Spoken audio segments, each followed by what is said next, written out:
हम घुसपैठ पर निर्णायक प्रहार करेंगे। सालों से नरेंद्र मोदी जी की केंद्र सरकार प्रयास कर रही है, मगर बाढ़ को 100% करने के लिए बंगाल सरकार हमें भूमि नहीं देती है।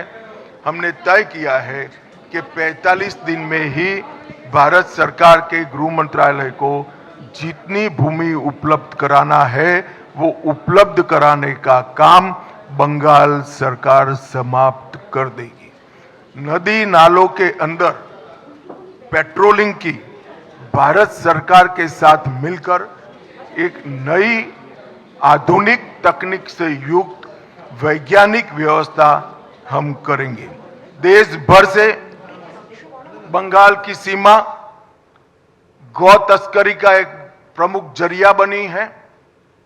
हम बंगाल की सीमाओं को घुसपैठ के लिए तो सील करेंगे ही करेंगे, ये सुनिश्चित करेंगे कि एक भी गौ माता की तस्करी बंगाल के माध्यम से भारत के बाहर न हो। इसको कठोरता के साथ हम सुनिश्चित करेंगे। ক্যাসেট 10 বছর ধরে বাজিয়ে আসছে, একই ক্যাসেট আবার আজকে বাজিয়েছে। 5 বছর আগে একই কথা বলেছিল।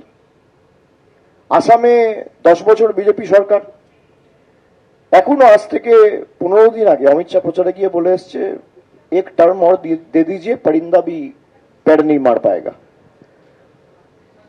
তা আমার প্রশ্ন হচ্ছে, যদি অনুপ্রবেশ আপনারা আটকাতেই চান তাহলে কাশ্মীরে পহেলগামের দায়িত্বে কে ছিল?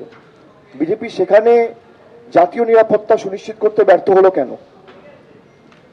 দিল্লি পুলিশ কার দখলে, কার নিয়ন্ত্রণে? দিল্লি পুলিশ সরাসরি কেন্দ্র সরকারের অধীনে, স্বরাষ্ট্র দপ্তরের অধীনে।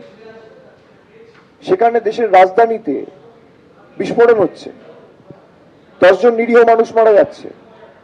জঙ্গিরা ঢুকে দিনের আলোয় পহেলগামে 27 জন নিরীহ দেশের নাগরিককে, একজন নেপালের নাগরিক সহ 26 জন ভারতীয়কে মেরে দিচ্ছে। এই ব্যর্থতা কার?